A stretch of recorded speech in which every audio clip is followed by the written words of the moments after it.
Hello friends, welcome back to my channel. आशा करती हूँ कि आप सबकी दिवाली बहुत अच्छी बीती होगी। मैंने भी काफ़ी इन्जॉय किया अपनी फैमिली के साथ। मैं अपने पिछले वीडियो में आपको ये बता रही थी कि जब तक हम पर्सनल लेवल पे गॉड को एक्सपीरियंस नहीं करते तो दूसरे का एक्सपीरियंस कर लेने से हमारा गॉड का एक्सपीरियंस नहीं कंप्लीट होता। तो अब क्वेश्चन ये उठता है कि पर्सनल लेवल पे हम गॉड को कैसे एक्सपीरियंस कर सकते हैं, कैसे हम गॉड को अपने भीतर एक्सपीरियंस कर सकते हैं। तो आज का टॉपिक है उसी विषय में, कैसे एक्सपीरियंस कर सकते हैं भगवान को अपने भीतर, खुद के विषय में जानकारी हासिल करके। जितना हम अपने बारे में नॉलेज हासिल करेंगे उतना ही हम भगवान से जुड़ सकते हैं। खुद के बारे में नॉलेज होना, अपने सेल्फ के बारे में जो है नॉलेज होना। ऐसे गीता में बहुत ही अच्छे तरीके से इन सब चीज़ों के बारे में लिखा हुआ है श्री कृष्णा के द्वारा। श्री कृष्णा जो हमें इतना सुंदर खजाना देके गए हैं ज्ञान का गीता में, तो उन्हीं बातों से ही मैं अपने वीडियोस को बनाती हूँ। और हम सब मिलके गीता की बातों को सीखते हैं, अपने जीवन में सरल तरीके से सीखते हैं। मेरा हर एक वीडियो गीता बेस्ड है और गीता को सरल तरीके से मैं यहाँ पे पेश करती हूँ।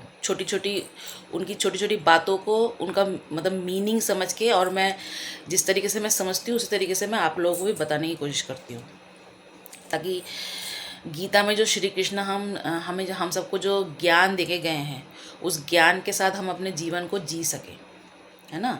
जैसे गीता जैसे कि हम मनुष्य जो हैं एक खिलौने की तरह है, और गीता जो है हमारा मैनुअल है। तो हम गीता को फॉलो करके, उनकी बातों को फॉलो करके हम अपने जीवन में जी सकें। तो भगवान को हम कैसे जानेंगे, आज का टॉपिक है भगवान को हम अपने भीतर कैसे जानेंगे। भगवान को हम ऐसे जानेंगे जो कि गीता में स्पष्ट लिखा हुआ है। खुद के बारे में हम जितना जानेंगे, ठीक है, उतना ही हम भगवान के बारे में जान सकेंगे।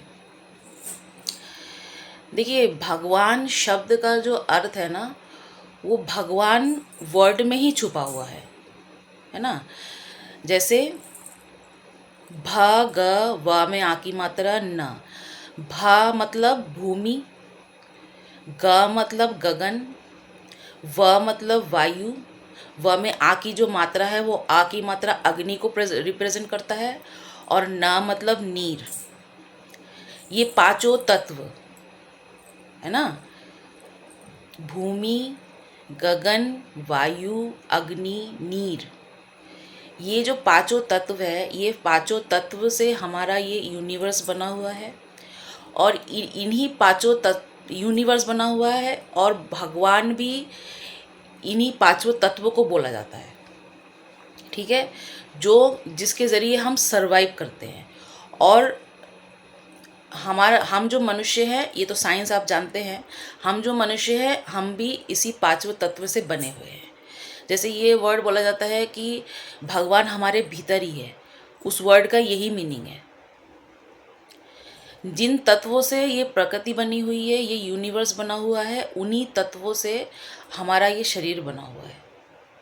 तो इस तरीके से क्या होता है, इस बात से हमें ये समझ में आता है जो कि गीता में लिखा हुआ है कि भगवान हम सब के भीतर ही है, भगवान कहीं बाहर नहीं है। इस ब्रह्मांड में, इस पृथ्वी में, प्रकृति में जो कुछ भी आपको कुछ भी चमत्कारी या आश्चर्यजनक चीज़ें आपको दिखाई देती हैं, जो कुछ भी पावर आपको समझ में आता है, जो कुछ भी चीज़ें आपके आसपास हो रही होती है, वो सारे पावर, वो सारी चीज़ें हम मनुष्य के भीतर भी होता है। ये जो यूनिवर्स है, ये यूनिवर्स को देखोगे कोई अंत नहीं है, यूनिवर्स का कोई अंत नहीं है। तो हमारा जो ये ब्रेन है, हमारे ब्रेन के भीतर जो है ना, वो भी किसी यूनिवर्स से कम नहीं है। हमारे हमारे मनुष्य का यूनिवर्स का जैसे कोई अंत नहीं है, हमारे मनुष्य के ब्रेन के अंदर भी मतलब उनका ब्रेन जो है कहाँ तक जा सकता है, कहाँ तक सोच सकता है, उसका भी कोई अंत नहीं है। वो अलग बात है कि हम में से ज़्यादातर लोग हमारे ब्रेन का यूज़ नहीं करते उतने तरीके से, ठीक है। लेकिन अगर ह्यूमन मतलब ब्रेन का अगर उस तरीके से यूज़ होए तो मतलब मनुष्य जो कहाँ पहुँच जाएगा उसका कोई अंत नहीं है। एक हमारा ब्रेन भी एक यूनिवर्स की तरह है, ठीक है। तो हम ही क्या हैं, हमारे भीतर ही भगवान है। इन पांचों तत्वों से यूनिवर्स बना है, प्रकृति बनी है, और इन्हीं पांचों तत्वों के द्वारा हम बने हुए हैं। तो भगवान शब्द आया कहाँ से? इन पांचों तत्वों से भगवान का नाम रखा गया है। और बाकी सब जो भी आप अपने आसपास देखते हो, ये सब मनुष्य के दिमाग की सोच है, मनुष्य के दिमाग की सोच है, ठीक है। श्री कृष्णा ने कहा है कि तुम मेरा ध्यान करो। कृष्ण के नाम का मेरा ध्यान करो का उससे क्या मतलब है? मेरा ध्यान करो का मतलब है श्री कृष्णा के जो स्वरूप है उसका ध्यान नहीं, श्री कृष्णा के नाम में ही उसका मतलब है। कृष्ण का मतलब होता है काला। यूनिवर्स जो है, यूनिवर्स जो हम ब्रह्मांड में जाएंगे तो वहाँ पे रोशनी नहीं, वहाँ पे अंधकार है। तो वो जो यूनिवर्स है, ठीक है ना, उस यूनिवर्स का ध्यान करो। और यहाँ पे यूनिवर्स को ही डिवाइन बोला गया है, यूनिवर्स को ही जो है भगवान बोला गया है, और जो कि हम सबके भीतर है, ठीक है।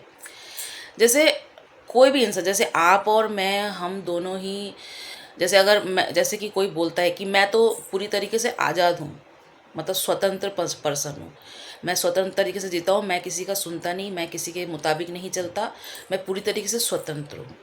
तो एक मनुष्य, हकीकत ये है कि एक मनुष्य खुद को चाहे कितना भी स्वतंत्र क्यों ना समझे, वो पूर्ण रूप से कभी भी स्वतंत्र नहीं होता। क्यों नहीं होता? एक मनुष्य हो सकता है खुद को नीति नियमों के, मतलब मैं जो कहने की कोशिश कर रही हूँ उसको ध्यान से समझना। एक इंसान हो सकता है कि हम में से हर कोई एक भेड़ चाल में चल रहा है, जो सब कर रहे हैं हम भी वही करते चले जा रहे हैं। हो सकता है कि उसमें से कुछ लोग बाहर निकल के बोले कि नहीं, हम इस तरीके से ज़िंदगी नहीं जिएंगे, हम अपने अलग ही तरीके से जिएंगे, हम नीति नियमों को फॉलो नहीं करेंगे, ठीक है। हम तो स्वतंत्र हैं, हम अपने मुताबिक चीज़ों को लेके चलेंगे और अपनी भीड़ से अलग चलेंगे। ऐसा कॉन्सेप्ट भी हमें सुनाई देता है कि भीड़ से अलग चलने वाले जो है भगवान के पथ पे चलते हैं। तो भागवत गीता में ये बोला गया है, हम चाहे खुद को कितना भी बोलें कि हम भेड़ चाल में नहीं चलेंगे, भीड़ से अलग चलेंगे, हम संसार के नीति नियमों के अगेंस्ट जाके कई सारी चीज़ों को हम अपनी तरीके से कर सकते हैं, हम स्वतंत्र होकर जी सकते हैं। लेकिन हम पूर्ण तरीके से स्वतंत्र तब भी कभी नहीं होते, क्योंकि हम मनुष्य, हम जीव जो भी है, पेड़ पौधे जो भी यहाँ पे जीवन है इस धरती पे, हम मनुष्य हमेशा प्रकृति के वश में रहते हैं। प्रकृति से हम स्वतंत्र नहीं हो सकते, क्योंकि प्रकृति हमें चलाता है। प्रकृति, यूनिवर्स, इनको हम भगवान क्यों बोलते हैं? क्योंकि प्रकृति जो है ना, वो हमें चला रहा है ना। हम चाहे कितने भी स्वतंत्र है, जैसे कि इसको मैं अगर चलती भाषा में समझाऊं कि मैं स्वतंत्र हूँ, मैं किसी के कोई नीति नियम नहीं मानता, मैं किसी के मुताबिक नहीं चलता, मैं तो अपने मुताबिक ही चलूँगा या चलूँगी, जो भी है, ठीक है, मैं अपने मुताबिक ही अपनी लाइफ को जीऊँगा। लेकिन प्रकृति से हम स्वतंत्र नहीं हो सकते। मैं अगर बोलूँगी कि मुझे सर्दी का मौसम पसंद नहीं है, मुझे सर्दी का मौसम नहीं चाहिए, तो ऐसा क्या हो सकता है? नहीं हो सकता। आप अगर बोलोगे कि मुझे गर्मी पसंद नहीं है, मुझे गर्मी का मौसम स्किप करना नहीं चाहिए, नहीं हो सकता। सर्दी आएगी ही और सर्दी हमें झेलना पड़ेगा, गर्मी आएगी, गर्मी हमें झेलना पड़ेगा। तो प्रकृति के वश में तो हम, प्रकृति हमें चला रही है, ठीक है, प्रकृति के हम वश में हैं। कुछ कुछ प्रकृति जो आपदाएं होती हैं, जैसे आंधी, तूफान, ज्वालामुखी का फटना है, बाढ़ और भूकंप, महामारी, ये जो चीज़ें हैं, इनको हम कंट्रोल नहीं कर सकते। ये जो है प्रकृति हमें कंट्रोल कर रही है। इन सब चीज़ों को हम कंट्रोल नहीं कर सकते। हमारा जो मनुष्य का जो, हमारे जो जीव का, मनुष्य को ले लेते हैं हम, मनुष्य का जो कंट्रोल करने का जो आदत है, वो आदत भी क्योंकि प्रकृति का डीएनए और हम मनुष्य का डीएनए एक ही है। क्योंकि मैंने क्या बोला, भगवान के नाम में ही 5 तत्व है, भूमि, गगन, आकाश, अग्नि, पानी, नीर, ठीक है। तो इससे प्रकृति बनी हुई है, ये पूरा ब्रह्मांड बना हुआ है, इसी से हम ही बने हुए हैं। तो जो प्रकृति का डीएनए है वही हमारा डीएनए है। प्रकृति हमें कंट्रोल करती है और हम मनुष्य में भी इस प्रकृति का डीएनए है। तो हम में से हर कोई मनुष्य क्या क्या है, हमारा दिमाग भी कंट्रोलिंग होता है। हम भी प्रकृति को अपने मुताबिक चलाना चाहते हैं। तो ये आदत, जैसे कि कोई, इसको अगर सरल भाषा में समझते हैं, अगर हमारे माता पिता हैं, हमारे जो जनरेशन के डीएनए को हम कैरी करते हैं, तो वैसे ही हम इस प्रकृति के ही का ही एक हिस्सा है। तो प्रकृति का जो डीएनए है वो हम मनुष्य में, जीवों में पाया जाता है। इसको अगर मैं और सरल भाषा में समझाऊं, तो आप अगर देखोगे, साइंस में ऐसे बताया गया है कि एक साइकिल चलता है। जैसे हर कोई एक दूसरे पे, मतलब कोई भी जीव, हर जीव एक दूसरे के ऊपर लीड करता है। हर कोई एक दूसरे को खाता है ना। समझ लो, कीड़े मकोड़े को चूहा खा लेता है, उससे बड़ा जानवर, ठीक है। चूहे को सांप खा लेता है, सांप जो है चूहे पे लीड करता है। सांप को चील खा लेता है ना, मतलब नेवला खा लेता है, मतलब ऐसे उससे बड़ा जो प्राणी होता है। अच्छा, चील नेवला इन लोगों को उससे बड़ा जो जैसे कि हमारा क्या हुआ, गीदड़ वगैरह हुआ, ये सब पशु इन जानवरों को खा जाते हैं। तो प्रकृति में ऐसा एक साइकिल चलता है। प्रकृति जो है एक दूसरे के ऊपर हावी है। प्रकृति में हर जीव, और मनुष्य जो है, मनुष्य अगर साइज में बहुत सारे जानवरों से पावरफुल नहीं है अगर, और साइज में भी छोटा होने के बावजूद भी मनुष्य अपने बुद्धि के बल पे ये जानवरों के ऊपर हावी है, ठीक है। इस तरीके से तो है। तो मनुष्य में जो है बुद्धि, मनुष्य का ब्रेन जानवरों से ज़्यादा पावरफुल है। मनुष्य को हाथ पैर जानवरों से ज़्यादा क्रिएटिव तरीके से मिला हुआ है, जिससे वो क्रिएटिविटी कर सकते। जानवरों के हाथ पैर कैसे होते हो, तो क्रिएटिव मतलब वर्क नहीं कर सकते, वो अपने मुताबिक कर सकते हैं जितना वो कर सकते हैं सर्वाइवल के लिए।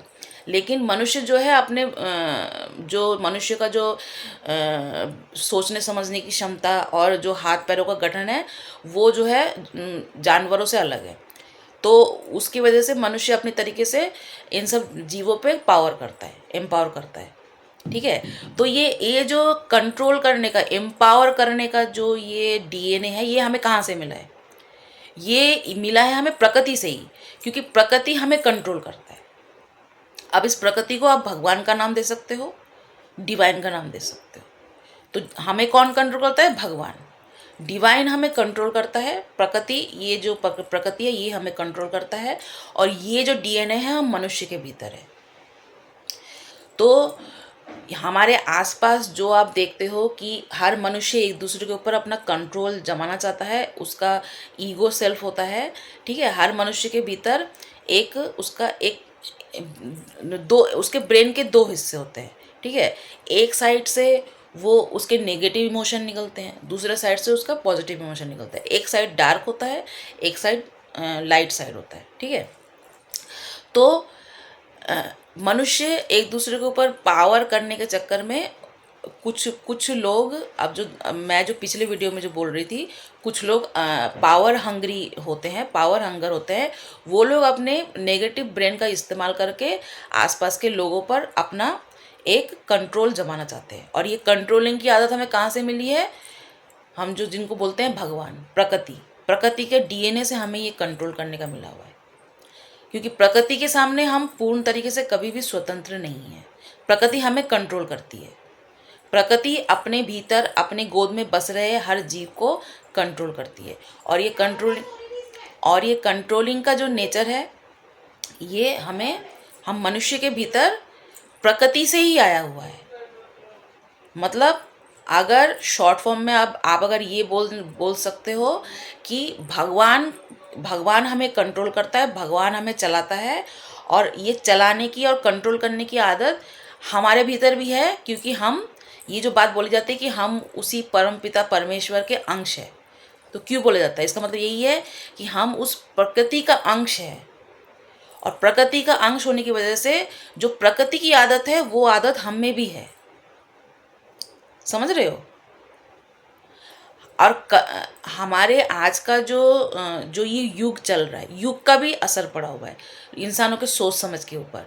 आज का जो ये युग चल रहा है, ये कलयुग का एंड की तरफ हम जा रहे हैं, पृथ्वी का अंत ऐसे ही होने चला है। तो ये जो चल रहा है, इसमें से 1/3 हिस्सा जो है नेगेटिव इमोशन से डील कर रहे हैं। हर कोई मनुष्य का नेगेटिव साइड बहुत ज़्यादा हाइटेंड होके रखा हुआ है, क्योंकि हर किसी को पावर चाहिए। हर कोई एक दूसरे के ऊपर अपना पावर जताना चाहता है यहाँ पे, क्योंकि लोगों का ईगो सेल्फ बढ़ा हुआ है ना।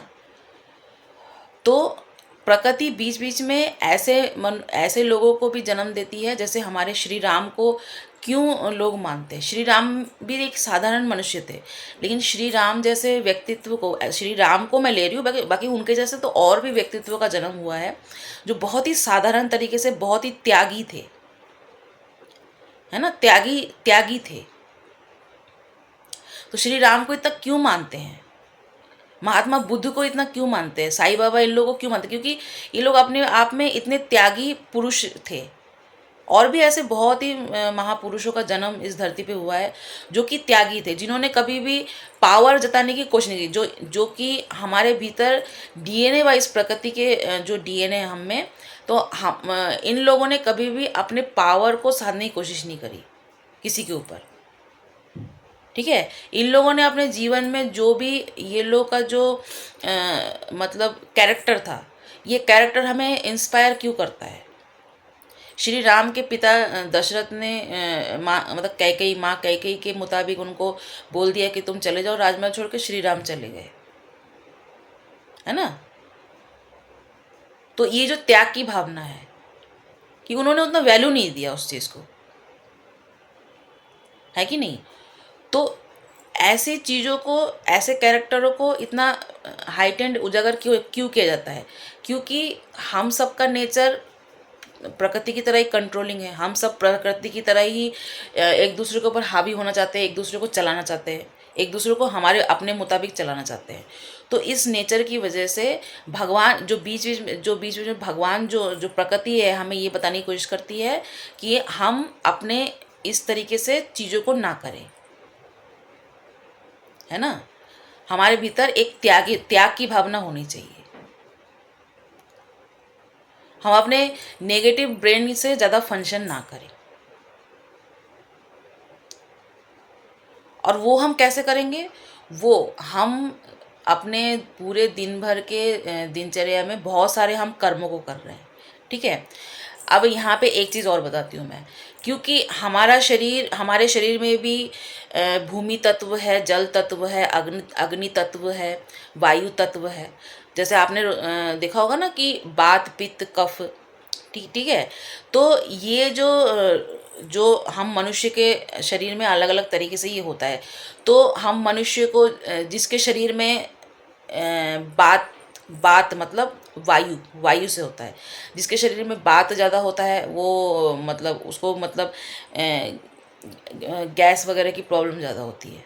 मतलब इसी प्रकृति की इन्हीं गुणों के मतलब अगर किसी के शरीर में कोई एक गुण वात पित्त कफ अगर ये बढ़ जाता है, मतलब वायु तत्व अगर ज़्यादा बढ़ जाता है, तो उससे रिलेटेड बीमारियां हमें होती हैं, ठीक है। आप नेट पर सर्च करोगे तो ये सारे आयुर्वेदिक चीज़ें आपको पता चल जाएगी और भी आप अच्छे तरीके से जान पाओगे। ये गीता में लिखा हुआ है, तभी मैं आपको बता रही हूँ, ठीक है। और 3 गुणों की भी बात की गई है जो इस धरती के पशु पक्षियों में और मनुष्य में पाया गया है सत्व गुण, रजोगुण और तपोगुण। ये 3 गुणों का हमारे बॉडी में जब अगर डिसबैलेंस होता है तो मनुष्य उसी तरीके से फंक्शन करता है, उसी तरीके से उसका सोच समझ होता है, उसी तरीके से वो जो है जीवन को, अपने अच्छे बुरे कर्मों को जीवन में करता है, ठीक है। होना तो ये चाहिए कि इन तीनों गुणों का बैलेंस होना चाहिए हमारे भीतर। जैसे इसको अगर हम वात पित्त कफ को ले लेते हैं, जिसके शरीर में मतलब अग्नि तत्व ज़्यादा बढ़ा हुआ होता है, उसको गुस्सा ज़्यादा आता है, उसका शरीर हीट ज़्यादा मतलब गर्म रहता है, उसका मिजाज, उसका गुस्सा ज़्यादा आता है, उसमें मतलब एंगर इशू होता है जिसमें, ठीक है ना। और उसी से रिलेटेड उसको बीमारियाँ होती हैं, ठीक है। और मतलब उनको एसिडिटी, जलन वगैरह ऐसे चीज़ों की बीमारियां होती है। ठीक है। कफ ज़्यादा होता है, मतलब जैसे कि जैसे जल तत्व जिनके शरीर में बढ़ा हुआ होता है, जिसको कफ बोलते हैं, तो उनका क्या होता है, सर्दी ज़ुकाम हमेशा बना रहता है। गले में जो प्रॉब्लम होती है ना, सर्दी ज़ुकाम, कफ बना, मतलब बलगम जैसे बना रहता है ना, वो चीज़ें ज़्यादा जल्दी जल्दी सर्दी लग जाती है, जल्दी जल्दी ऐसा होता है, जल्दी जल्दी बीमार पड़ जाते, ज़रा सा मौसम चेंज नहीं हुआ बीमार पड़ जाते हैं। तो उसी तरीके से उनका खाने का इच्छा होता है उस बॉडी का, उसी तरीके से उनका नेचर होता है। अगर ज़रा सा भी हमारे लाइफस्टाइल की वजह से कोई तीनों चीज़ अगर अगर बैलेंस मात्रा में है, तो हम मनुष्य का बिल्कुल हम बैलेंस पर्सन रहते हैं। नहीं तो डिसबैलेंस अगर रहता है कोई चीज़, तो उसी से रिलेटेड हमारे अंदर बीमारियां होती हैं, और उसी से रिलेट वैसे ही हम उसी तरीके से हम सोच समझ हमारा होता है। तो ये चीज़ जो चीज़ें हैं, तो ये पशुओं में भी पाया जाता है। जैसे कुछ पशुओं को आप देखोगे कि वो 24 घंटे ना कुछ करते रहते हैं, मतलब रुकते नहीं हैं, करते रहते हैं, कुछ ना कुछ काम कर रहे करते रहते रहे, है ना। वो लोग कुछ मतलब आलस से नहीं है उनके भीतर, बहुत ज़्यादा मतलब 24 घंटे वो काम करते रहे, फुर्तीले होते हैं।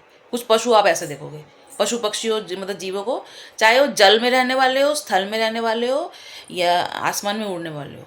कुछ पशु पक्षी या मतलब कुछ मछलियों को आप देखोगे कि 24 घंटे वो कुछ ना कुछ कर रहे हैं। कुछ पशु पक्षी या जल में रहने वाले जीवों को आप देखोगे कि वो मतलब ज़्यादा सुस्त है, लेज़ी है, खाते हैं फिर बहुत कम, मतलब ज़रूरत के मुताबिक काम करते हैं, फिर सोते रहते हैं। ऐसे ऐसे देखोगे। कुछ पशुओं को, पक्षी मतलब जल में, आकाश में और स्थल में रहने वाले जीवों को आप देखोगे कि बहुत ज़्यादा एग्रेसिव होते हैं, एग्रेसिव नेचर के होते हैं, जिसको रजोगुण बोला जाता है।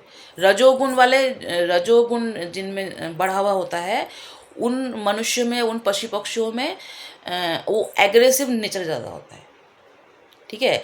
इनमें आकर्षण भी एक, जैसे कि पुरुष और स्त्री के प्रति जो आकर्षण भाव होता है, जैसे सेक्सुअलिटी जिसको बोलते हैं, ये ज़्यादा होता है जिनका रजोगुण बढ़ा हुआ होता है। ठीक है। और ये पशुओं में भी पाया जाता है, और पशु से रिलेटेड मनुष्य में भी अलग अलग क्वालिटी होती है। मनुष्य में भी ये 3 गुण अलग अलग तरीके से हर किसी में पाया जाता है, और उसी तरीके से ही उनके शरीर में बीमारियां बनती है, उसी तरीके से ही उनका ब्रेन वो यूज़ करते हैं, और उसी तरीके से ही उनको उनका मतलब कर्म होता है, कर्म बनता है। समझ रहे हो, जो हम बोलते हैं कि लॉ ऑफ कर्मा। ठीक है। उसी तरीके से उनका जो एग्रेसिव नेचर का होगा, मतलब इसको मैं एक एग्जांपल को देके आपको समझाती हूँ। इसको इस तरीके से समझो, बाकी इसको डिटेलिंग में आप नेट पे और अच्छे तरीके से समझना इन सब गुणों के बारे में। मैं आपको कनेक्ट कर दे रही हूँ, ये गीता में लिखा है, मैं आपको कनेक्ट कर रही हूँ। बाकी आप अपनी तरफ से भी नॉलेज को गेन करने की कोशिश करो। ठीक है। नॉलेज सबसे बेस्ट अपने बारे में, दुनिया के बारे के साथ साथ अपने बारे में, आप किस तरीके के व्यक्तित्व हो, वो जानना बहुत ज़रूरी है। खुद को बैलेंस पर्सनैलिटी बनाने के लिए खुद को जानना ज़रूरी है। खुद के बारे में बहुत ज़्यादा जानना ज़रूरी है, और खुद के बारे में जानना ही मतलब भगवान के बारे में जानना। क्योंकि खुद के बारे में ज़्यादा से ज़्यादा नॉलेज गेन करके ही हम खुद के दोष और गुणों को सही कर सकते हैं। वो हम कैसे करेंगे? खुद को सेल्फ ऑब्जर्वेशन मोड पे डाल के, सेल्फ रियलाइजेशन मोड पे डाल के, हिंदी में बोले तो निरीक्षण मोड उसको बोलते हैं, है ना। खुद को मतलब बात बात पे मतलब देखना कि मैं किस बात पे कैसा रिएक्ट करता हूँ, किस बात पे मैं कैसा सोचता हूँ, किस बात पे मैं डर जाता हूँ, किस बात में मैं खुश होता हूँ। तो खुद के ब्रेन को सेल्फ ऑब्जर्वेशन मोड पे डाल के ही हम खुद को चेंज कर सकते हैं। खुद के काफ़ी सारी चीज़ों को ऑब्जर्व कर सकते हैं, ऑब्जर्व करके खुद को एक बैलेंस पर्सन बना सकते हैं, और ऐसे करके हम में भी श्री राम जैसे, भगवान जैसे गुण आ सकते हैं। खुद को सेल्फ ऑब्जर्वेशन मोड पे डाल के हम ये जान सकते हैं कि हम अपने कौन से ब्रेन का इस्तेमाल ज़्यादा करते हैं, नेगेटिव ब्रेन का इस्तेमाल ज़्यादा करते हैं कि पॉजिटिव ब्रेन का इस्तेमाल ज़्यादा करते हैं। अगर कोई नेगेटिव विचार, नेगेटिव पॉजिटिव दोनों विचार, जैसे हमारे लाइफ में जितनी भी परिस्थितियां हैं, परिस्थितियों के रोज़मर्रा में कुछ ना कुछ परिस्थितियाँ हो रही हैं, हम 10 लोगों के साथ डील कर रहे हैं, किसी ने हमसे कुछ कह दिया, किसी ने हमसे कुछ कह दिया, तो उसके मुताबिक हमारे इमोशन 24 घंटा चेंज होता रहता है, क्योंकि ब्रेन का भी थमता नहीं है। तो हम आपको अपने बारे में ये जानना ज़रूरी है कि क्या, समझ लो कुछ आपके आसपास किसी ने आपको कुछ नेगेटिव रिएक्शन दे दिया, नेगेटिव कुछ घट गया, तो क्या आपका ब्रेन 24 घंटे मतलब उस चीज़ को जाने नहीं दे पाता है? क्या आपका ब्रेन मतलब उस चीज़ को तब तक मतलब पकड़ के रखता है उस नेगेटिव इमोशन को? जैसे आपको किसी ने मतलब जेलेसी का भाव दिखाया, तो जैसे जेलेसी फील कराई किसी वजह से, आपको जेलेसी हुई, तो उस जेलेसी को क्या आप लंबे समय तक अपने भीतर रखते हो? उसको आप जाने नहीं दे पाते हो? मतलब इसका मतलब ये हुआ कि आप अपने नेगेटिव इमोशन को पाल के रखते हो, उसको मतलब लेट गो नहीं कर पाते हो। इस तरीके से आप खुद को सेल्फ ऑब्जर्वेशन मोड पे डाल के देखो कि आपका मतलब कैसा रिएक्शन होता है जब आपको कोई नेगेटिव कर देता है। और ये भी देखो कि जब आप पॉजिटिव होते हो तो आप क्या कैसा फील करते हो, आपका पॉजिटिव ब्रेन आपको क्या क्या करने के लिए, क्योंकि पॉजिटिव ब्रेन को आप जितना एक्टिव रखोगे ना, आपकी क्रिएटिविटी बढ़ेगी, क्योंकि आप खुश रहोगे, और आपकी खुशी आपका जो मतलब अंदर से जो अ, खुद अंदर ही अंदर से आपको क्रिएटिव बनाएगा।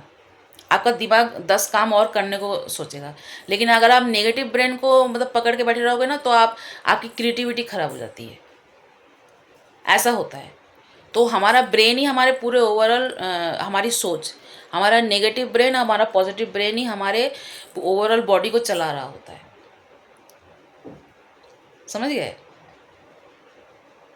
क्योंकि प्रकृति में भी यही है, प्रकृति हमें चला रही होती है, और हम में भी यही गुण है कि हमारा ब्रेन एक यूनिवर्स की तरह है, और हम भी यही सब आसपास के चीज़ों को लेके वो चीज़ें अगर हम ब्रेन में पकड़ के रखते हैं, तो ये सब हमें चला रहा होता है। समझ रहे हो? और इसी से हम कर्मों को क्रिएट करते हैं, अच्छे बुरे। हमारी सोच हमें या तो अच्छे कर्म की तरफ ले जाता है, या हमारी सोच हमें या तो बुरे कर्म की तरफ ले जाता है। सब कुछ दिमाग का खेल है। लेकिन ये आदत हमें मिली हुई है भगवान से, जिसको हम भगवान बोल रहे हैं। ठीक है? ये जो ऊर्जा है, ये हमें भगवान की वजह से हम में है, एम्पावर करने की एक दूसरे के ऊपर।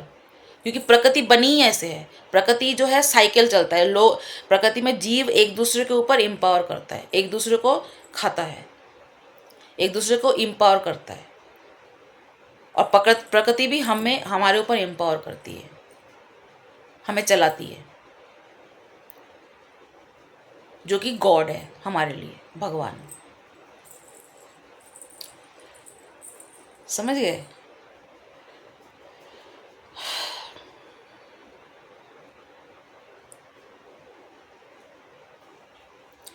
देखो, जब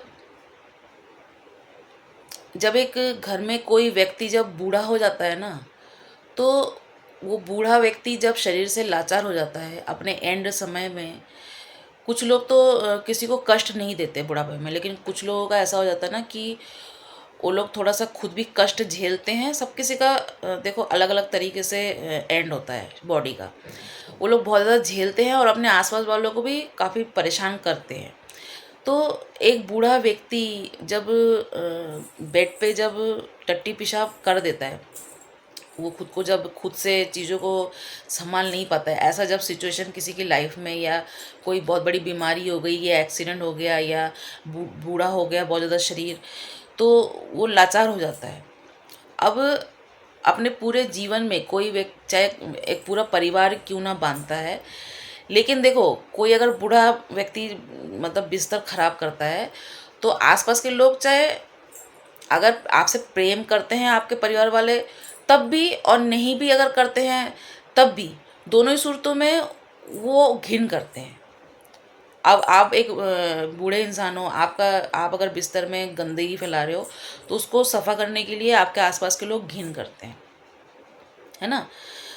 अब आपको पूरे जीवन भर आपने सबके लिए किया, लेकिन ऐसा एक इंसान के जीवन में, हर एक इंसान के जीवन में एक पॉइंट ऐसा आता है जब इंसान ये रियलाइज़ करता है कि हमने पूरे जीवन भर सबके लिए किया, लेकिन आज हमारा कोई नहीं।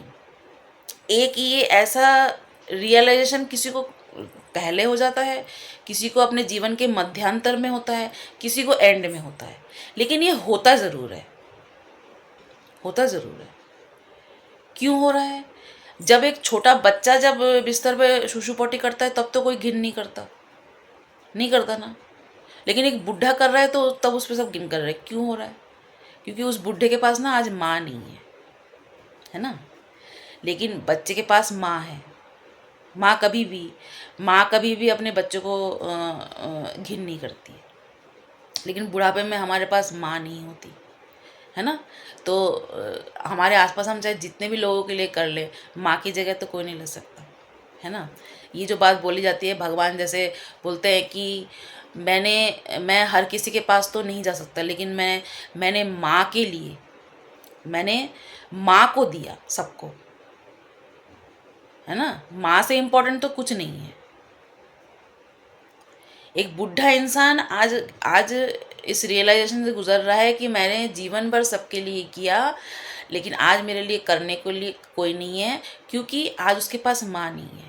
लेकिन एक बच्चे को ऐसा कोई तकलीफ नहीं होता है। बच्चे को तकलीफ तब होता है अगर उसकी माँ ना हो, लेकिन एक बच्चे को ऐसा कुछ नहीं होता। बच्चे को लेके कोई घिन नहीं करता। और इनफैक्ट बच्चा अगर बड़ा भी हो तब भी उसको कोई प्रॉब्लम है ना, अगर उसके पास माँ है तब भी उसको कोई टेंशन नहीं है। जब तक माँ है, माँ देखेगी, माँ घिन नहीं करेगी।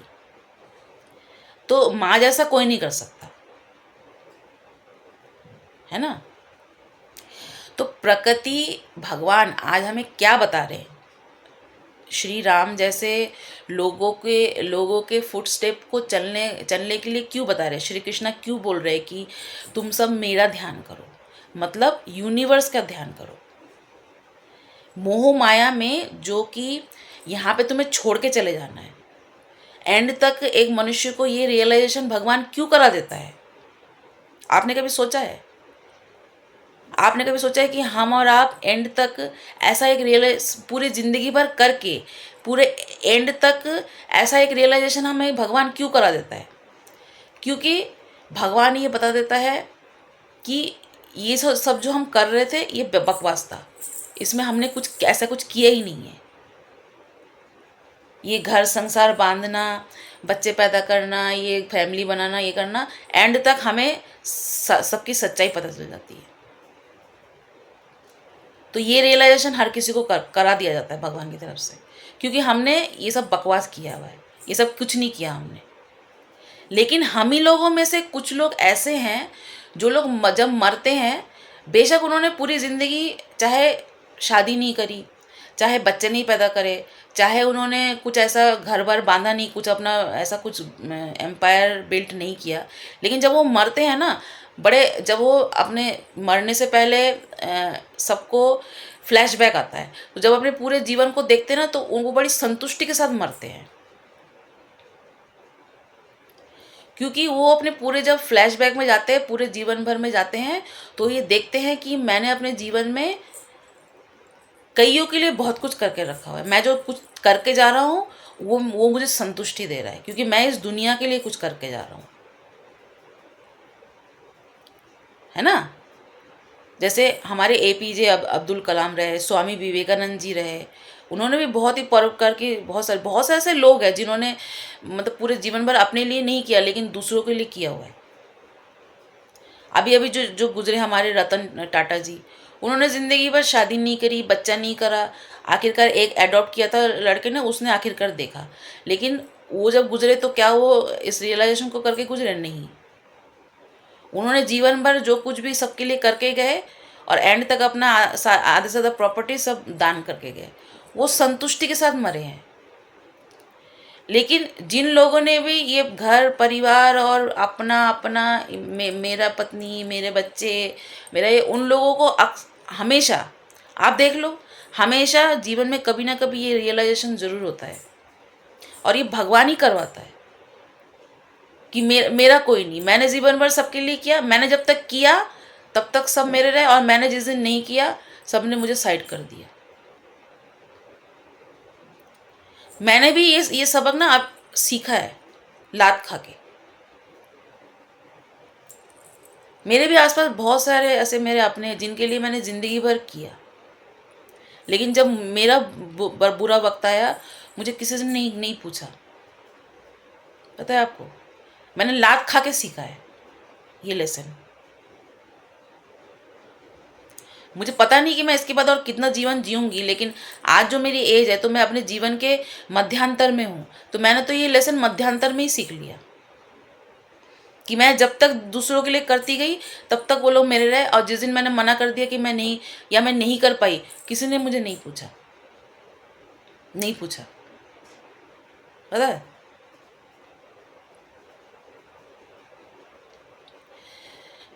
श्री कृष्णा कहते हैं कि हमारा जो अच्छा वक्त होता है ना, वो ये बताता है कि हम कैसे हैं, और हमारा जब बुरा वक्त होता है ना, वो ये बताता है कि हमारे आसपास के लोग कैसे हैं।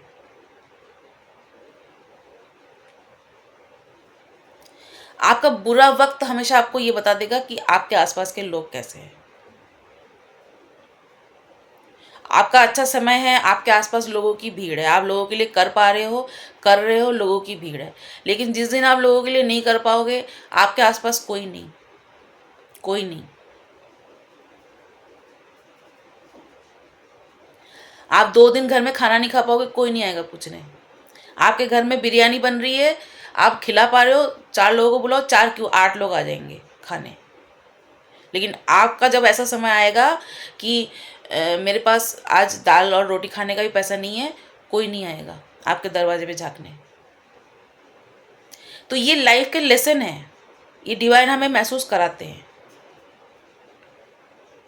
और ऐसी चीज़ों के पीछे जब भाग के हम सोल जब पैदा होते हैं और इन्हीं चीज़ों पे अपना टाइम वेस्ट करते हैं, तब डिवाइन हर किसी को अपने जीवन के अलग अलग लेवल पे ये महसूस करा ही देता है।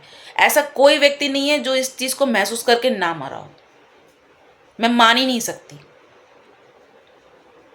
जीवन भर अपना घर संसार ये सब अपने अपने इनके पीछे लगा के ऐसा कोई व्यक्ति नहीं है जो ये महसूस ना किया हो।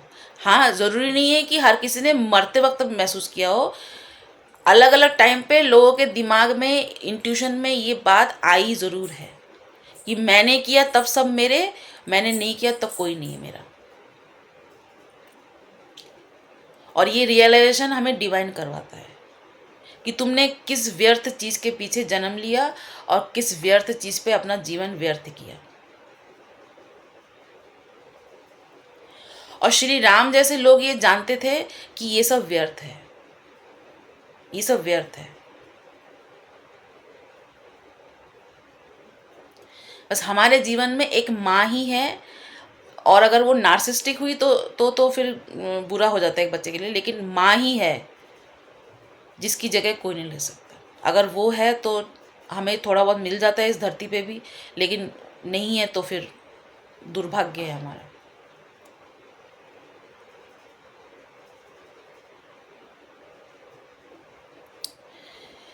तो डिवाइन हमसे क्या कहना चाहता है? भगवान के नाम में ये पांचों तत्व है। आदि काल के लोग ये जानते थे, लेकिन आजकल के लोग ये नहीं जानते। आप अगर आदि मानव की हिस्ट्री में जाओगे, जब नया नया मानव सभ्यता का जब निर्माण हो रहा था, जब मानव जब धीरे धीरे सभ्यता में आ रहे थे, आदिवासी बन रहे थे, तो वो लोग किन किन गॉड की पूजा करते थे? वो सूरज की पूजा करते थे, चंद्रमा की पूजा करते थे, ये हमारे धरती की पूजा करते थे, हैं?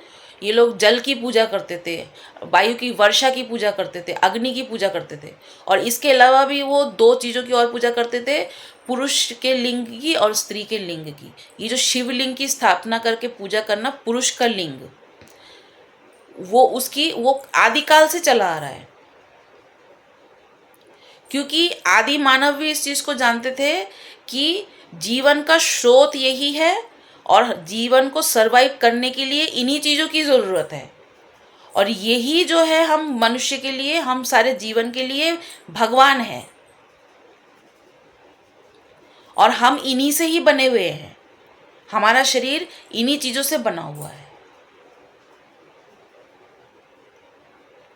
समझ गए?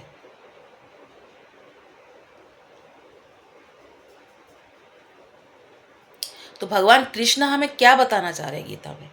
भगवान कृष्ण हमें ये बताना चाह रहे हैं कि हम जिन चीज़ों से बने हुए हैं, आज की डेट में भगवान कृष्ण हमें क्या बताना चाह रहे हैं गीता के द्वारा, कि हम जिन चीज़ों से बने हुए हैं, इन चीज़ों की सुरक्षा करना हम सबका कर्तव्य है, अपना अपना देखने की बजाय।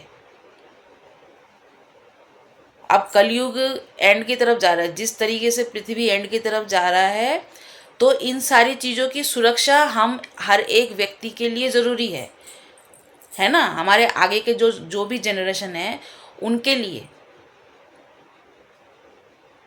हमें हमारी भूमि की सुरक्षा करनी पड़ेगी। भूमि की सुरक्षा हम ऐसे एक एक करके समझो। भगवान भगवान की सुरक्षा करनी पड़ेगी। भगवान के भूमि की सुरक्षा करनी पड़ेगी हम सबको। कैसे? ये जो आबादी दिन ब दिन बढ़ती जा रही है, पेड़ पौधे जो कटते जा रहे हैं, पेड़ पौधों के कटने की वजह से हमारे वातावरण पे जो उसका प्रभाव पड़ रहा है ना? जानवर विलुप्त हो रहे हैं, बहुत सारे जानवर नहीं है अब। चिड़िया भी ना के बराबर दिखती है? प्रकृति के लिए जरूरी है। कहाँ है बारिश? पेड़ पौधे नहीं रहेंगे, बारिश नहीं होगी, पीने का पानी नहीं रहेगा। पूरा तो साइकिल है ना, एक में आघात पड़ेगा, सब चीज़ों पे असर पड़ता है ना? तो हम सबको आबादी को कंट्रोल करना है, सोच समझ के बच्चे पैदा करना है, आबादी का कंट्रोल करना, ताकि भूमि की सुरक्षा हो सके। और ज़्यादा से ज़्यादा पेड़ पौधे लगाने हैं ताकि बारिश हो सके, और ज़मीन जितना कम कटेगा, पेड़ पौधे जितना ज़्यादा लगेगा, उतना ही मतलब वातावरण में शुद्धता रहेगी, शुद्ध वायु आएगा। लेकिन हो कहाँ रहा है? हो कहाँ रहा है? हमारा भगवान सुरक्षित नहीं है तो हम भी सुरक्षित नहीं है। कहाँ है सुरक्षित हम? तभी तो पृथ्वी का अंत होने चल रहा है। हमारे आगे के आगे जनरेशन क्या और शादी करेंगे, क्या और बच्चे पैदा करेंगे, और उनके बच्चों को आगे आगे क्या मिलने वाला है? बीमारियां मिलने वाली है। कोई ऑक्सीजन ही सही नहीं रहेगा, जिएंगे, जीवन बहुत कम छोटा छोटा होने वाला है। पहले के ज़माने में सब लोग पता नहीं कितने कितने 150, 200, 250 साल भी जी जाते थे पहले युगों में। और आप देखो 70, 80 भी काटना मुश्किल है। इसके बाद तो 30, 40 भी काटना मुश्किल हो जाएगा। ऐसे ही तो होगा ना? हम सबकी जिम्मेदारी है कि हम भूमि की सुरक्षा करें, वनस्पति की सुरक्षा करें, जीव जंतु की सुरक्षा करें, हमारे वायु की सुरक्षा करें, पीने के जल को कम खर्च करें, ईंधन कम खर्च करें।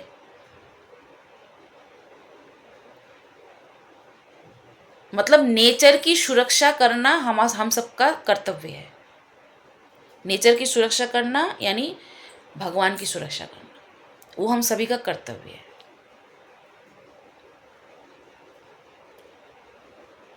क्योंकि ये नेचर, ये ब्रह्मांड, ये यूनिवर्स ही भगवान है, और हम सब उन्हीं के अंश हैं। और अपने अपने फायदों के लिए बहुत कुछ हम में से हर कोई वो कर रहा है, नुकसान कर रहा है कि नहीं कर रहा है? पब्लिक ट्रांसपोर्ट का इस्तेमाल आसानी से किया जा सकता है, लेकिन रास्तों में देखो, पैसा है सबके पास, सब अपनी अपनी गाड़ी सबको अपनी गाड़ी चाहिए। जिनको ज़रूरत भी नहीं है उनको भी गाड़ी चाहिए, जिनको ज़रूरत भी नहीं है। पब्लिक ट्रांसपोर्ट इतना अच्छे तरीके से चारों तरफ से सुविधाएं दी जा रही है गवर्नमेंट की तरफ से, फिर भी सबको रास्ते में भी भीड़ करना है ना? और प्रदूषण फैलाना है सबको। क्योंकि गाड़ी नहीं होने से, महंगे बाइक नहीं होने से युवाओं को टशन नहीं आता, और गाड़ी नहीं होने से हमारा स्टेटस जो है कंप्लीट नहीं होता। पूरा एक मतलब दिखावे का जो है कि मतलब सबके पास है मेरा, और ऐसा भी नहीं है कि एक एक, लोगों के पास एक से ज़्यादा भी गाड़ियाँ हैं, मतलब ऐसे। और मैंने तो ये भी देखा है कि जिनको ज़रूरत भी नहीं है उन लोगों को भी, उनको भी गाड़ी खरीद के बैठे हुए हैं, उनको ज़रूरत भी नहीं है। वो अपना आराम से पब्लिक ट्रांसपोर्ट को इस्तेमाल करके अपने काम पे जा सकते हैं, अपना वो कर सकते हैं, फिर भी उनको गाड़ी चाहिए। समझ रहे हो? और रोड पे देखो इतना जाम, ज़रा एक टाइम निकल के देखो, जाम में ही मतलब 2 घंटा फंस के रह जाओगे। ये हाल है इस तरीके से।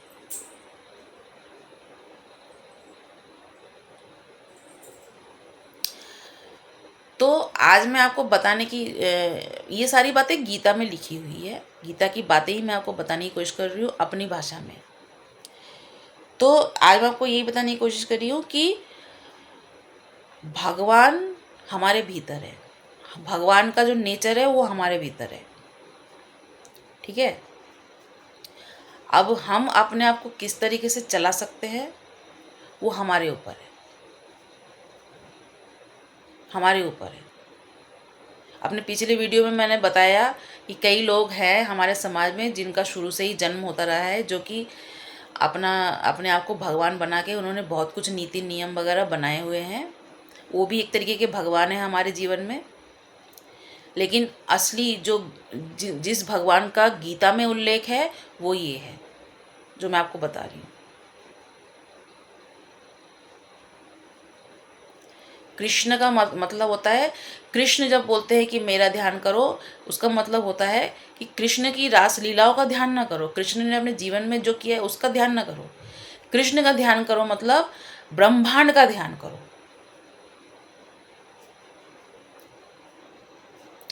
हमारे आसपास के चीज़ों में बहुत सारी चमत्कारी आश्चर्यजनक चीज़ों को देख के जैसे हम सब जैसे आश्चर्यजनक होते हैं ना कि ये कैसे हुआ, ये कैसे हुआ। एक्चुअली ऐसा नहीं हुआ है। देखो अब हमारे बॉडी में ही हर चीज़ को आकर्षित करने की क्षमता होती है, हमारे ब्रेन में वो पावर होता है, हमारी कुंडलिनी शक्ति में वो पावर होता है कि हम ब्रह्मांड की ऊर्जाओं को अपने भीतर एक दूसरे के, जैसे कि लॉ ऑफ अट्रैक्शन की बात मैं बता रही हूँ आपको। लॉ ऑफ अट्रैक्शन में ऐसा होता है ना कि हम बोलते हैं कि क्योंकि इस चीज़ को समझो, क्योंकि हमारा डीएनए इस प्रकृति से मिलता है, ठीक है। तो डीएनए वाइज हम लोग एक दूसरे के, जो हम मनुष्य हैं, कई मनुष्य तो जानवरों की आदतों से भी, उनकी हाव भाव से भी उनकी बातों को समझ पाते हैं। इसको इंट्यूशन पावर बोलते हैं, गट फीलिंग बोलते हैं। हमारी ऊर्जा के भीतर बहुत सारी चीज़ें हैं जो हम समझ जाते हैं, जिसको हम थर्ड आई ओपन होना बोलते हैं। जो हम बोलते हैं लॉ ऑफ अट्रैक्शन, जैसे टेलीपैथिक कनेक्शन बोलते हैं हम इंसानों का, जो एक दूसरे के प्रति जो टेलीपैथिक कनेक्शन होता है। यहाँ से लेके विदेश में बैठा हुआ कोई व्यक्ति अगर आपको याद करेगा, अपनी ऊर्जा आपकी तरफ देगा, तो आपको भी कभी ना कभी उसका ध्यान आपके दिमाग में जरूर आएगा। ऐसा कैसे होता है? ये कोई चमत्कारी चीज़ नहीं है, ये चमत्कारी चीज़ें नहीं है। ये इसलिए होता है क्योंकि हम सब कनेक्टेड हैं, क्योंकि ये पूरा पूरा पृथ्वी जिन चीज़ों से बना हुआ है, हम भी इसी पृथ्वी से ही बने, पृथ्वी की मिट्टी से, धरती से बने हुए हैं। तो हम में भी वो सारी चीज़ें, हम सब कनेक्टेड है, सारी चीज़ें कनेक्टेड है। तो लोग एक दूसरे की दिमाग की बात को एक दूसरे के दिमाग तक टेलीपैथीली पहुंचा सकते हैं। या जो आप देखते हो कि इंट्यूशन के दम पे जैसे जो लोग टैलेंट दिखाते हैं कि एनर्जी को, अगले की एनर्जी आपको बता देते हैं कि ये वो इस वक्त वो सोच रहा है, ऐसा सोच रहा है, वो इंट्यूशन पावर से ही समझते हैं। आजकल के ज़माने में ये हर किसी में, इसलिए देखो पहले के ज़माने में क्या था ना, पहले युगों में एक चीज़ समझो, पहले युगों में क्या होता था ना, पृथ्वी में इतनी आबादी नहीं थी बहुत ज़्यादा, मतलब लोग शांति से अगर बैठना चाहे तो प्रकृति में किसी एक जगह पे शांति से बैठ सकते थे, अपने आप में घुस सकते थे, अपने ध्यान में वो बहुत सारी चीज़ों को समझ सकते थे, ठीक है ना। और हम में हर किसी में ये काबिलियत होती है ना। जैसे बोलते हैं ना कि हम ध्यान में बैठ के एक जगह से दूसरे की मतलब चीज़ों को समझ सकते हैं। लेकिन ये कोई ऐसा मैजिक नहीं है। वो मैजिक हमें इसलिए लग रहा है क्योंकि अभी प्रकृति में आबादी इतनी ज़्यादा हो गई है कि आप आसपास देखो कितना शोर है। अब देख लो आसपास कितना शोर है, कितना भीड़ है, चारों तरफ से कुछ ना कुछ आवाज़ आ रहा है। तो यहाँ पे आप एक जो होता है ना मी टाइम, जैसे एकांत में बैठना, प्रकृति में, नेचर में, झरना बह रहा है, आसपास आवा मतलब पेड़ पौधे हैं। पहले के जैसे आपने देखा होगा ना, ऋषि मुनि लोग बैठ जाते थे ध्यान में ऐसा करके, आसपास वो कोई भी शोर शराब।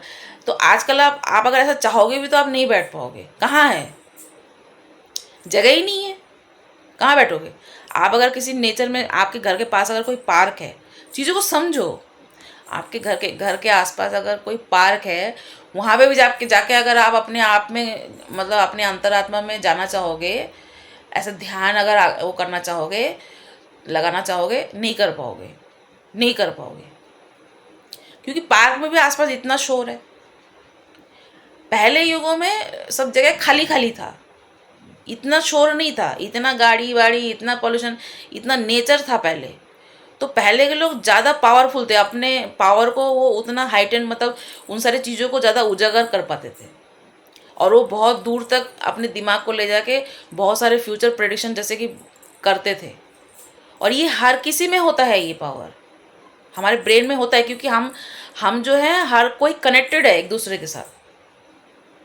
आप अगर ध्यान लगा के यहाँ पे बैठ के किसी एक व्यक्ति के बारे में अगर सोचोगे, तो उसके बारे में अगर आप ध्यान करते हो, अगर रेगुलर प्रैक्टिस करोगे, तो आप उसके बारे में ऑटोमेटिकली जान पाओगे। जैसे टेलीफोन को देख लो, टेलीफोन जैसे आज आज आप फ़ोन मोबाइल यूज़ करते हो, तो ये जो ऊर्जाएं हैं, ये यहाँ पे बैठ के आप विदेश से एक दूसरे की बातों को सुन पा रहे हो, कैसे कर पा रहे हो? तो ये कोई वायर तो है नहीं, कुछ तो कनेक्शन है, ऊर्जाओं का कुछ तो कनेक्शन है। तो वो ऊर्जा हमारे बॉडी में भी है।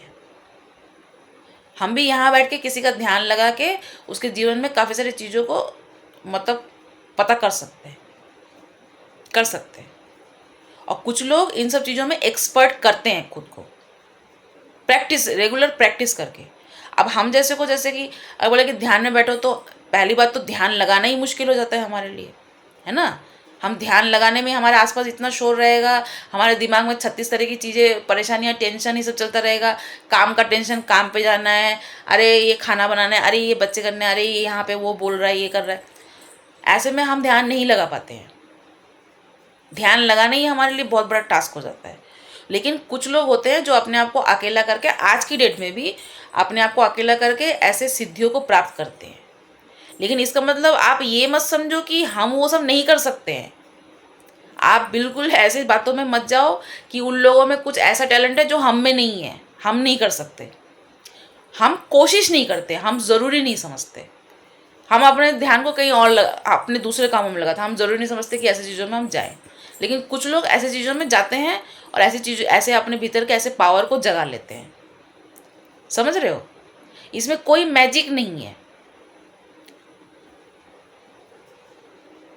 कोई मैजिक नहीं है। एग्जाम्पल के तौर पे मैं आपको एग्जाम्पल देती हूँ। देखो, आज तो साइंस है, साइंस ने बड़े बड़े ब्रह्मांड के जो बारे में जो आज बताया जाता है। साइंस का बड़ा बड़ा लैब है, बहुत बड़े बड़े टेलीस्कोप है, दूरबीन जिसको बोलते हैं।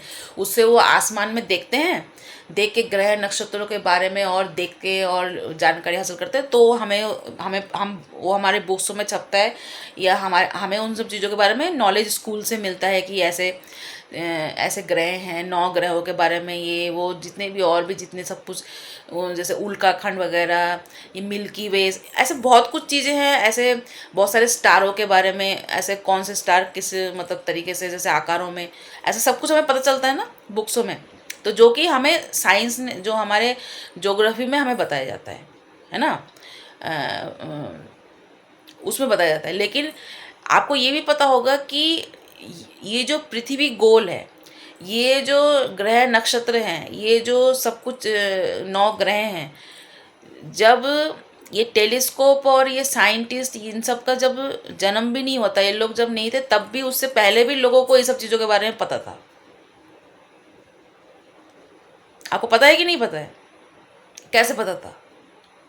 तब तो इनके पास देखने के लिए बड़े बड़े टेलीस्कोप नहीं थे, दूरबीन नहीं था कि आसमान में देखे, नहीं। साइंस ने ये सब चीज़ें इसलिए बनाई क्योंकि उनको उनकी कई सुनी हुई बातों को, जो पहले से ही ऋषि मुनि लोगों ने ध्यान लगा के पता किया था, और सुनी हुई बातों को जो है उन्होंने अपने मतलब ग्रंथों में लिखा हुआ था इस चीज़ों के बारे में। तो साइंस को प्रूफ चाहिए होता है।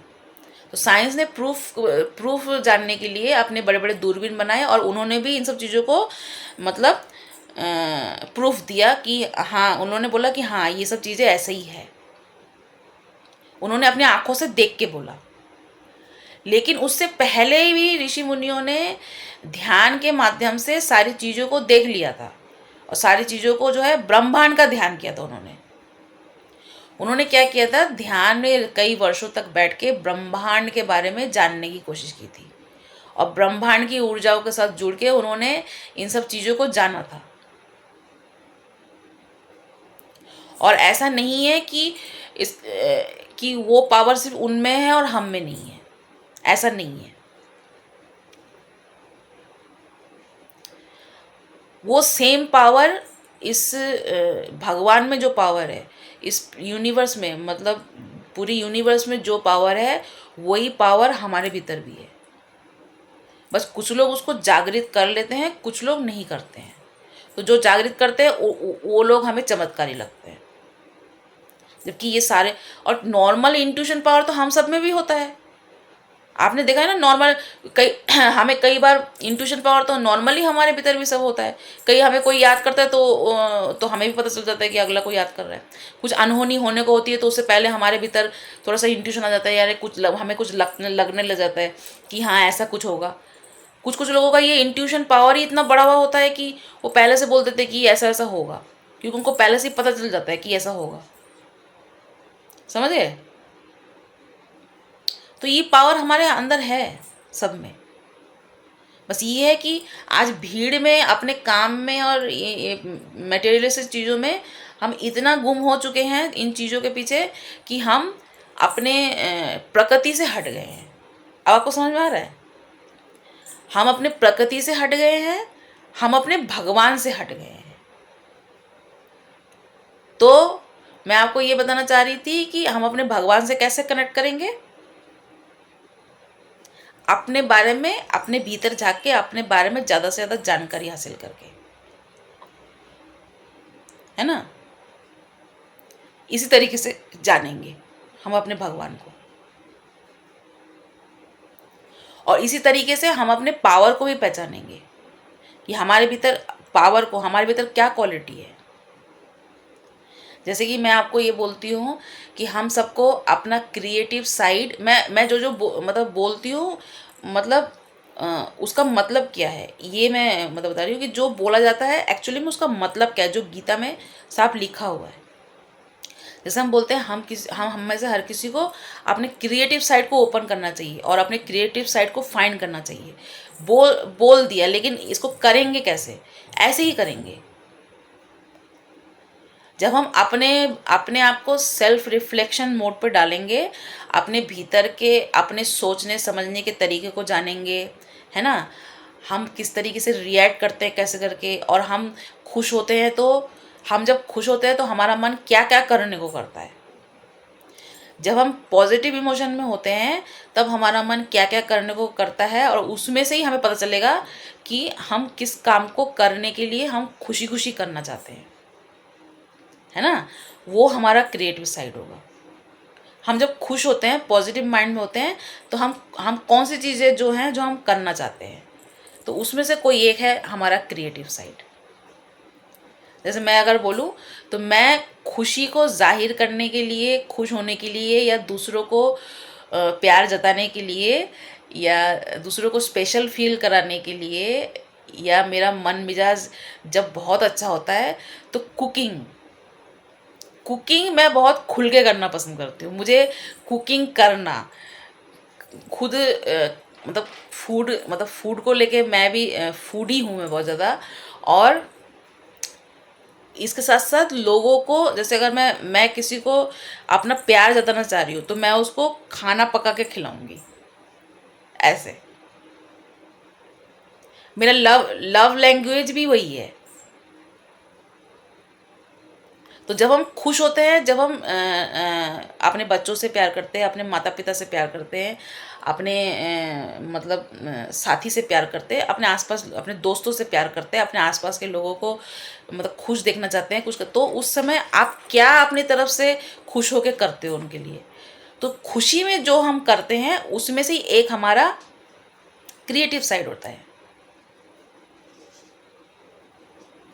ऐसा करके हम अपने क्रिएटिव साइड को फाइंड कर सकते हैं।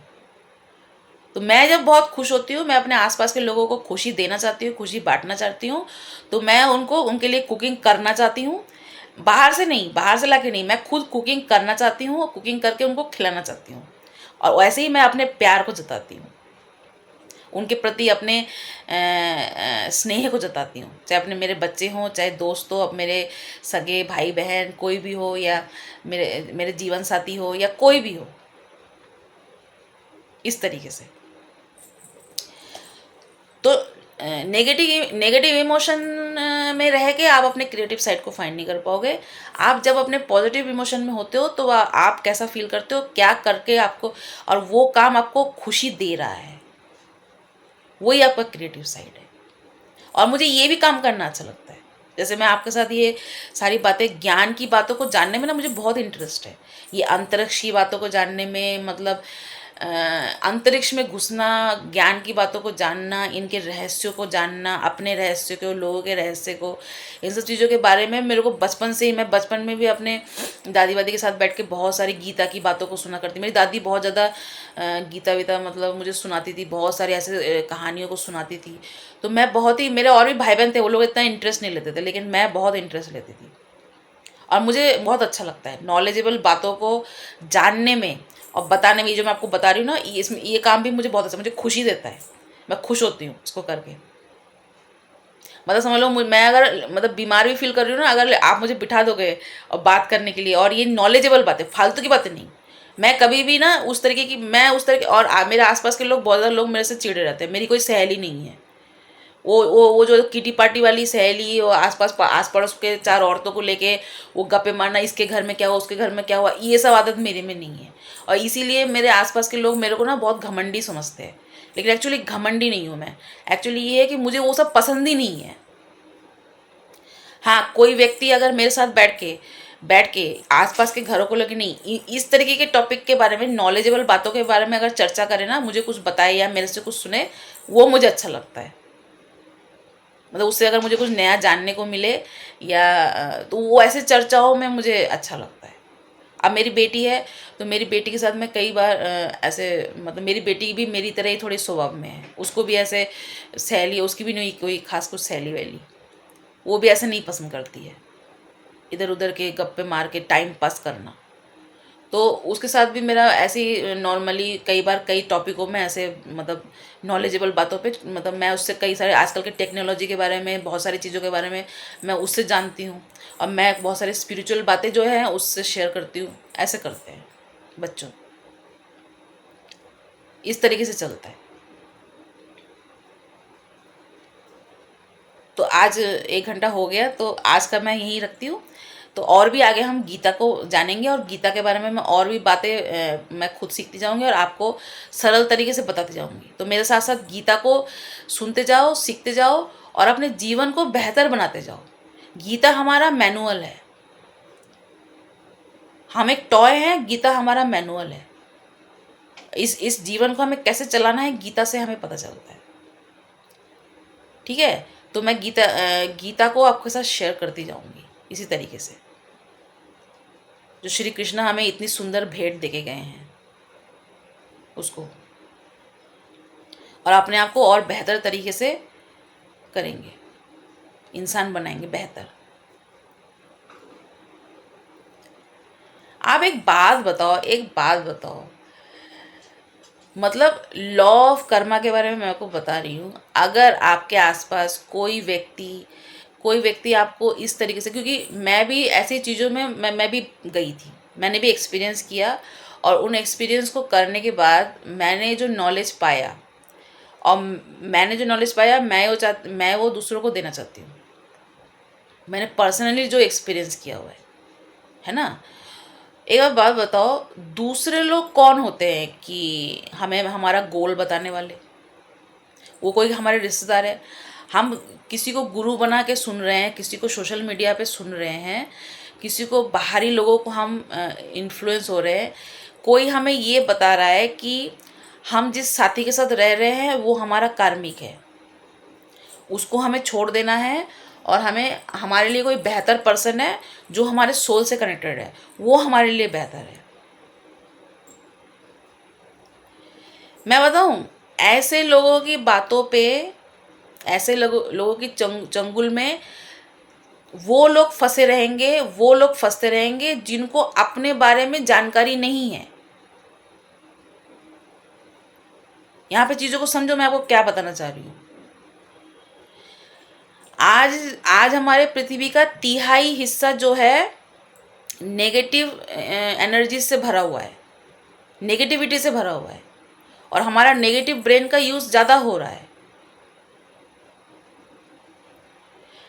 जब ऐसे प्लेटफॉर्म में ऐसी ऐसे नेगेटिव बातों को बताया जाता है और यहाँ पे इन्फ्लुएंस हो रहे हैं, लाखों लोग इन्फ्लुएंस हो रहे हैं ऐसे टॉपिकों को लेके, कि जहाँ पे बताया जा रहा है कि आपका जो जीवन साथी है वो कार्मिक है, ये बताया जा रहा है, और जहाँ पे बताया जा रहा है कि आपका कोई सोल कनेक्शन है वो आपका सच्चा साथी है। सेल्फ रिफ्लेक्शन मोड पे आना पड़ेगा, हमें अपने खुद के भगवान को जानना पड़ेगा, क्या वाकई में, और अगला जो हमें राय दे रहा है वो हमारा कौन है? कोई रिश्तेदार है जो वो हमें बता रहा है या बता रही है? कोई रिश्तेदार है क्या?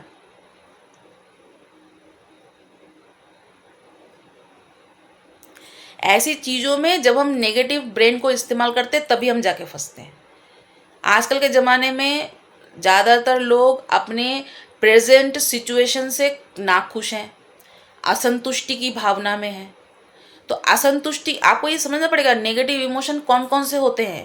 पहले तो एक लिस्ट बनाओ नेगेटिव इमोशन के कौन कौन से चीज़ें आती हैं नेगेटिव इमोशंस में। असंतुष्टि की भावना एक नेगेटिव इमोशन है, और उस आपकी उस असंतुष्टि की भावना का बाहरी ऊर्जाएं जो है बेनिफिट ले सकती हैं। आप अगर अपने प्रेजेंट लाइफ से, प्रेजेंट चीज़ों से जो आपके पास है वो आपको पर्याप्त नहीं लगता, आप सेटिस्फाइड नहीं हो, हैं, आपको वो पूरा नहीं लगता, आपका, वो बोलते हैं ना कि आपका दिल मांगे मोर, तो इस तरीके का आपका एटीट्यूड है, तो ये नेगेटिव एनर्जीज आपके ऊपर हावी रहेंगी। लेकिन जिस दिन आपने अपने भीतर के भगवान को जान लिया, ये जान लिया, आप संतुष्टि की भावना में आ गए, त्याग की मोड पे आ गए, आपके भीतर का भगवान जागृत हो गया, उस दिन ये नेगेटिव नेगेटिव जो ऊर्जाएं हैं आपका कुछ बिगाड़ नहीं सकती, क्योंकि आप अपने भीतर के सत्य को जान जाओगे।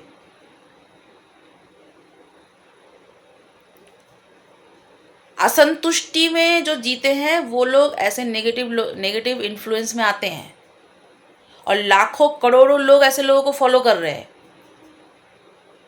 और वो सब फॉलो इसीलिए कर रहे हैं क्योंकि ये लोग असंतुष्टि की भावना में है, अपने लाइफ के चीज़ों से वो संतुष्ट नहीं है, जो मिला है जितना मिला है उससे वो संतुष्ट नहीं है, उनको बेहतर चाहिए कुछ और, उनका मन नहीं भर रहा जो है। इस सत्य को समझो।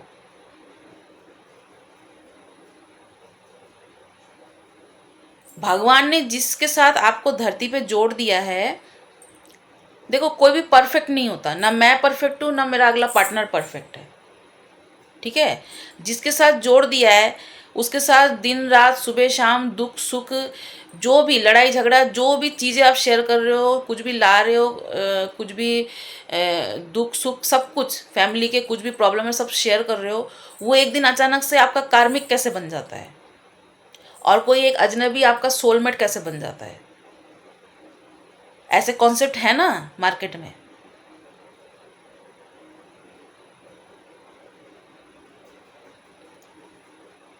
तो इन सब चीज़ों में आप तब तक फंसे रहोगे जब तक आप अपने नेगेटिव इमोशन के कंट्रोल में रहोगे।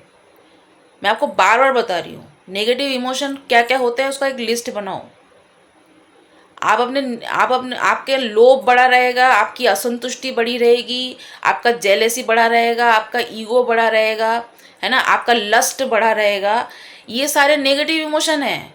नेगेटिव इमोशन को आप हमेशा नेगेटिव इमोशन में रहोगे तो ऐसे नेगेटिव सोर्स आपके ऊपर हावी रहेंगे। आपको इन सब चीज़ों से खुद को हटाने के लिए अपने पॉजिटिव ब्रेन का इस्तेमाल करना पड़ेगा। अपने पॉजिटिव ब्रेन को जागृत करना पड़ेगा, उसका यूज़ ज़्यादा करना पड़ेगा। पॉजिटिव ब्रेन को जागृत करने का मतलब है हम अपने भीतर के भगवान को जागृत कर रहे हैं कि भगवान आपने मुझे जो दिया, जितना दिया, हम उसमें संतुष्ट हैं। संतुष्टि की भावना में, त्याग की भावना में आना पड़ेगा, सेटिस्फैक्शन। और जिस दिन आप ऐसे आ गए, ये नेगेटिव ऊर्जाएं आपका कुछ नहीं बिगड़ सकती। अभी कुछ दिनों पहले एक अजय देवगन और उसमें माधवन था, शैतान मूवी आई थी, उस मूवी को देखना।